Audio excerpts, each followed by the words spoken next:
আসসালামু আলাইকুম বন্ধুরা। কষ্ট করলে মিষ্টি পাওয়া যায়।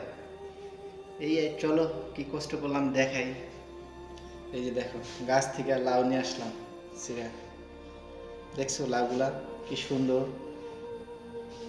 একটা লাউ দেখাই যে লাউগুলা দেখো কতটাই সুন্দর। মাশাআল্লাহ মাশাআল্লাহ। ওয়েট করো, আরো আছে, আমি দেখাইছি কি কি আনছি।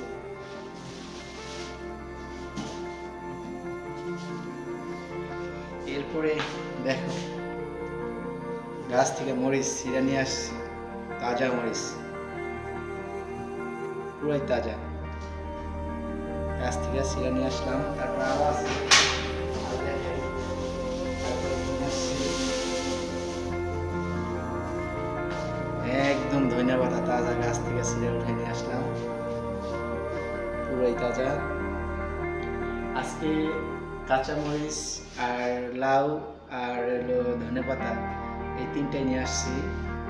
তো আমি একা, এর জন্য বেশি কিছু আর নেই। এগুলা শেষ হইলে হয়তো পরে যে আবার আনবো।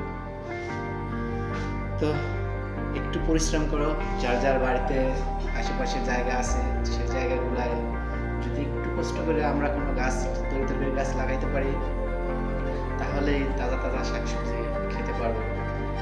তো সবাই চেষ্টা করবো, যার যার বাড়িতে আশেপাশে জায়গা আছে সবাই কিছু না কিছু একটা করার। তাহলে আমরা বাজারে যেয়ে তাজা তাজা জিনিস খুঁজতে হবে না, আমরা নিজেরাই তাজা জিনিস গাছ থেকে ছিঁড়ে ছিঁড়ে খেতে পারবো। সবাই ভালো থাকবো, সুস্থ থাকবো। আল্লাহ হাফেজ।